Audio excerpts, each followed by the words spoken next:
Wait, okay, click. Yeah, do the clicker. Clear the clicker.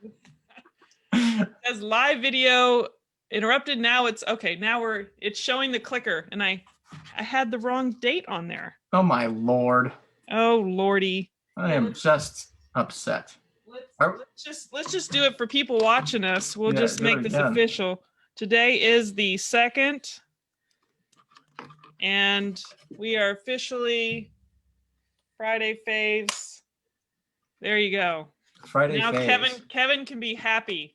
Can be happy. Well, I'm trying to find us on Facebook though, and I don't see us live on here. It's showing that it's like interrupted. What's going on there? Yeah, I don't see. I'm not getting a notice or anything.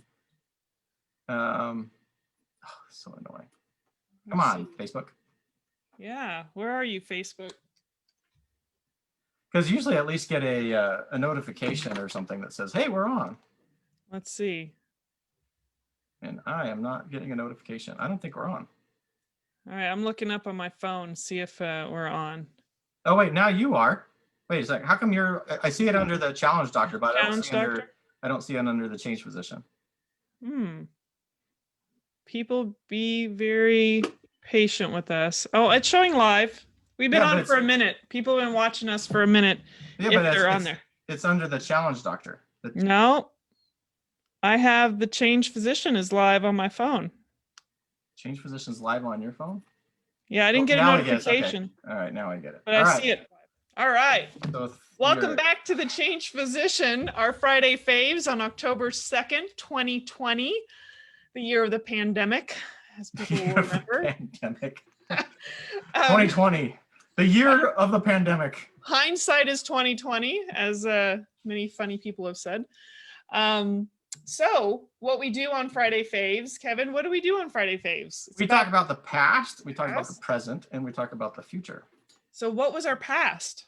Well, we have to talk about the guests that have been released this week, and we had 2 amazing episodes for this particular week. We had Alinda Cox, who is a gynecologist and health coach, and who told her story of really how she got involved in health coaching, and which has been a recurrent theme actually on a lot of our episodes.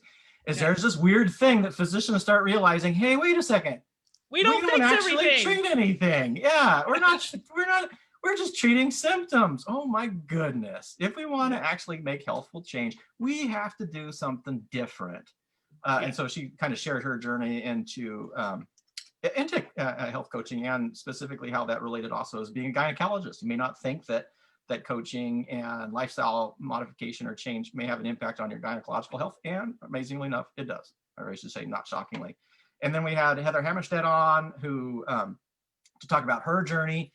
So emergency physician who did a nonprofit, created really emergency services, and I can't remember the country in Africa. It's Africa, yeah. Well, Africa is a country, though. I know. I can't think of a continent, not a country. I thought it was Kenya, but I'm not sure. Yeah, I'd have to go back and we'll have to go actually back. You know what? I'll look it up while you keep look it talking. up while you're talking about that. But then also transitioned into almost a health coaching aspect, where in the emergency room doing really brief kind of interventions, and then developed a whole a new company based on integrating pretty intensive health coaching with along mindset coaching, as well as the lifestyle coaching, and how she sort of scaled that and the effects that that's been. So really, really kind of interesting episode, and some good information in there. It was Uganda, East Africa. Uganda, East Africa. Okay. Yeah. Central Africa. Yeah. Okay. But that's the past, which then leads us into the present. And I'm going to have you lead that off again. So the present is what? Our present is being grateful, or expressing gratitude. And I guess I didn't have one like picked out perfectly. Otherwise, other than the fact that I always have to give a shout out to my husband, who just released his 5th episode for his sports related podcast called Outside the Sheds. For those that don't know what sheds are, in Australia, it's really the locker rooms. So it makes sense for sports. So you can go to outsidethesheds.com if you're into the National Rugby League, or NRL, or AFL, Australian Football League. and hear some passion behind the sport and the games. Of course, they're in their finals section of the season. You know, everything's a little off by dates this year, as most sports are, but he talks a little bit outside the bubble as well, not just those sports, but a little bit of NBA or NFL or, you know, the Major League Baseball. So all kinds of stuff if you want to get into the sports world. So that's one of my things I'm grateful for, that there's a lot of passion being shared with the world through my husband's podcast. But also, I think gratitude for, you know, just having some ways of adapting to some of the challenges this year, and there's just things that we have to hold on to or grab onto and adapt and pivot. That was a really big theme in our recent interview we had this afternoon, is pivoting and utilizing some skills to help us through some of the challenges. And so there's times where I feel like I just need to change. I need to just, you know, I need to get outside, just go for a walk. Like that is just, I can't tell you how incredibly therapeutic that is, to just be able to walk outside. And luckily it's not too hot for me, even if it gets in the upper 90s here in Austin, Texas. But mentally, physically, it's just a huge win for me to just get outside and just be present in nature. And even if I'm putting on some music in the background, I still like to hear the birds singing, and some of these really simple things that seem like, okay, that's really not like a huge gratitude thing, but for me it is powerful, as simple as it is. So there you go. That's my gratitudes. Your gratitude. Well, I'm just going to do favorites, not necessarily gratitude so much, but yeah. I was reminded again this week how much I love the rain, which is a good thing since we live in Oregon. Mm-hmm. Having grown up in a desert or high desert, since Carson, Tahoe area of Nevada was more high desert than anything else, I've always loved rain. And then with the fires here in Oregon, I really appreciated it. And we're moving into that fall setting where now we're having a little bit more moisture. It was actually pretty dry this week. Kind of temperatures went up a little bit, but I'm so excited that we have the rain season coming. Like I am looking forward to it. My kids apparently are turning into Oregonians because both of them said the same thing. I'm looking forward. My wife, who had a really hard transition from San Diego here, she even mentioned that she was looking forward to it. So something's weird's going on. So I'm looking forward to it. We got the fall season. I love the fall apple cider season here. We're transitioning into, you know, late fruits, watermelon, easily available, apples, and things like that. So pretty exciting. And then the other thing is I got a new book, and I don't remember how this popped up.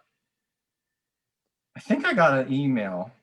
Someone's list maybe mentioned it, but this is all about cognitive dissonance. And so I'm really fascinated in most psychology, and I've done a lot of reading on cognitive dissonance. And so this is sort of the latest edition that talks about why people make the decisions they do. And most importantly, why is it that we sometimes can't see the mistakes that we make, mm-hmm. and how we can't recognize those. And if you're not, and how, when we're not aware of that, how we can't then correct the behavior, right? Mm-hmm. Why do we double down even when somebody's lying to your face and you can see that they're lying in your face, and yet you still somehow the distance rationalize it out. Like oh boy, I got some history on that.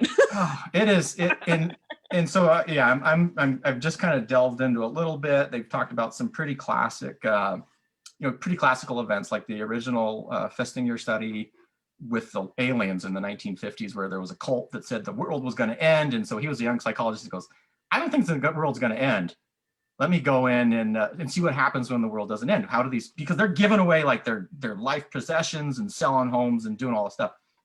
And you know, that was like one of the very first studies that demonstrated this, because when the world didn't end, they figured a new explanation to rationalize. Mm-hmm. And the people who gave, this is the other really important takeaway, is the people who did the most, who sacrificed the most for this belief, were the least likely to change their mind in the face of objective of evidence to it.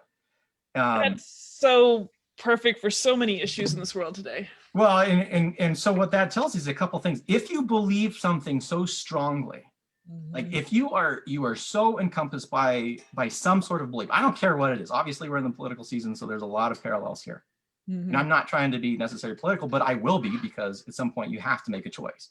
Yeah. But when you have such a profound belief in something, you need to at least recognize that, because that's a warning sign. Because you're more likely to ignore information that doesn't confirm that belief. So one of the most powerful kind of strategies that I'm still working on is the ability to question my own belief systems. So when I'm like, this is right, I know it's right, then ask myself, do I actually know this right, or am I just believing myself? Mhm. And putting a little bit of level of doubt in there, put a little area that I can go out and explore that and figure it out. So I'm excited for this book. I think it has a lot of relevance for today. In fact, actually, they added a chapter over the last 4 years. They've been updating this book. I think this is the third publication, which is Mm. another thing I totally respect, is when the authors, who are very prominent psychologists, take the time to take their work and then update it as there's new information available. So that's my fave right now. Yeah, which just shows you the power of the very topic they're talking about, is that they're adapting and evolving with better understanding by opening themselves up to additional information. Yeah, and it's sort of a fascinating interplay on the internet culture that we have. It is so easy to just find someone to give you the echo chamber of what you believe to be true.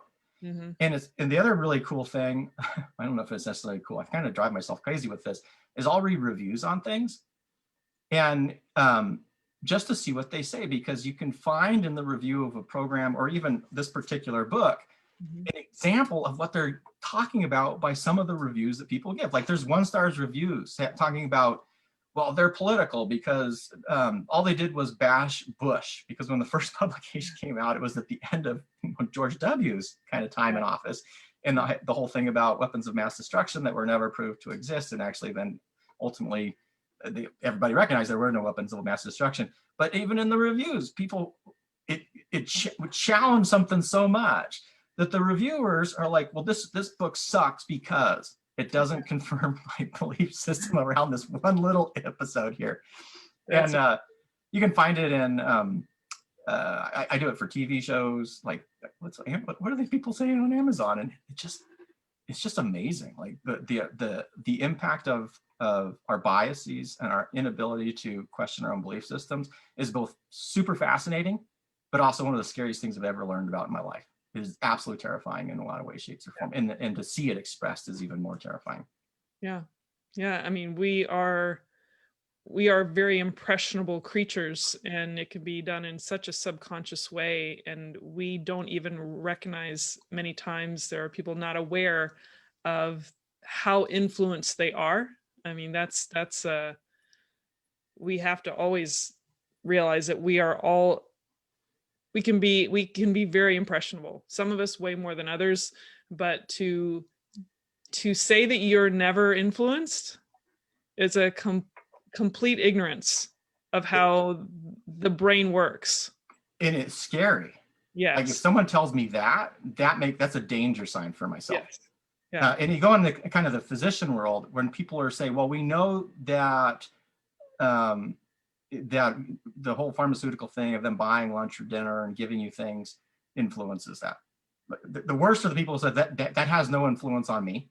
Okay, we know that's flat out wrong, Yeah. and that's a huge warning sign. The second worst for me is I know that that takes place, but it doesn't influence my decision, Yeah. because that also then recognizes that you actually aren't studying your own psychology, but because I guarantee you it influences your decision. And if you're not aware of it, or you're not listening to appreciate it, or again question the fact is, why am I making the decision am I making? You're more at risk of falling into that thinking pattern. And yeah, it's just, yeah, the more you learn about the brain and how it works, the more fascinating it is, and the more you start questioning pretty much everything, I guess. Yeah. Yeah. Once you go down that rabbit hole and realize how much you're impacted, once you open your awareness, it's like taking in the Matrix, the blue pill versus the red pill. It's like it's hard to go back and be ignorant to that aspect. We're finishing up our Friday faves. I have to, since you love watermelon, you mentioned watermelon again, I just have to say I put a little barrier around the one watermelon that's left so that the raccoons, our little family of raccoons nearby, won't get to it. And so far it's survived, and it's probably about that big now. So I'm holding on that we'll have one watermelon at the end of this season. So that's a favorite, that it's thriving. Thriving's another been another topic on our recent interview today, this afternoon too. So I'm looking forward to several amazing interviews that will be coming up in January that might have a little bit of a start the new year right, nutrition / medicine twist. But we always want to finish our Friday Faves talking about what's coming up, not necessarily in January, but in the next week. Can you give our followers an understanding of what to expect? The releases of the week and what they should be looking for. Sure, we have Dr. Anna Kabeka, who is another gynecologist. That's a super fascinating interview for anybody who's interested in business and how she sort of transitioned to an online space. There may be some takeaways that may not make sense right away, that talk about building an email list, creating an audience and things. But pretty powerful episode for those who have any interest in kind of scaling something. Meaning, how do you take your information and knowledge as a physician and scale it in such a way where you're not impacting just one person in your office, but 10, 20, 30, 40, 100, 1,000, 10,000 people. And then also, so that will be Monday's episode. The next Thursday's episode is Dr. Joe Pecoraro, who is actually Linda Cox's mentor, who was a vascular surgeon who was obese. A very prominent vascular surgeon, did lots and lots of operations, but then discovered through his own life the power of health coaching, and how he ended up losing like, I want to say like 150 or 200 pounds. It was a massive amount of weight, and he's kept it off, and how that fundamentally then changed his practice, where he has then moved into that preventive mind stream, as well as how do we help people to not only to get better and to stay better, so that we're not needing all those interventions, the cutting, the poking, the drugging, and relying on medications as Band-Aids, rather than getting to the root cause of this stuff and helping people to get well. So that'll be a kind of an exciting episode as well. And I think those are those two episodes. And then we have so many good episodes. I wanted to comment. I think we just recorded our 50th episode today. So yeah, it's amazing how this is just so much fun, and I don't want to say it's super easy for us to like get these amazing, but it's been such a just a smooth, fun experience to reach out to people that are, they're telling their story, and that's the power. Is people want to share their story, they want to make an impact. People like hearing stories, and they want to change their lives. So we hope we deliver on that people enjoy these things that we're sharing with you. Absolutely. No, absolutely. And it has been an absolute joy, I think, I would say on my end for sure. It's just been fun to give people the opportunity to tell their story, how they got to where they are. And you learn. You just learn from what people's own stories, and it's been fun, really enjoyable. And we cannot forget to say that it was Super Friday Fave from last Friday. We had our first happy hour online. How awesome was that, by the way? That was so much fun. That was so cool. Yeah. And we'll do another one, but yeah. Yeah. We're going to try to do one once a month, whether one person shows up or 10. It's going to be a fun connection builder, and we need community and supporting each other and collaborating and less competition and being there for one another and recognizing we're all human. We have more in common than we have a difference. So for those joining us, any last words? Kevin, are you good? Any last or final words for the episode? For this week. My last words ever. No. You will. No. Well, for those yeah. What were you gonna say? I was gonna end the episode here, even though good. Episode. Do it. But well, yeah. So it's all this is Dr. Kevin Cuccaro with my wonderful co-host, Dr. Melissa Katie. This is the Change Physician Friday Faves. If you're interested in hearing more of the episodes with our amazing guests, you can either go to YouTube at the YouTube station, The Change Physician, or find us on iTunes, Spotify, all the major co-host podcast networks, and join the community at thechangephysician.com. And until next Friday, I guess, stay well. We'll see you then. Bye.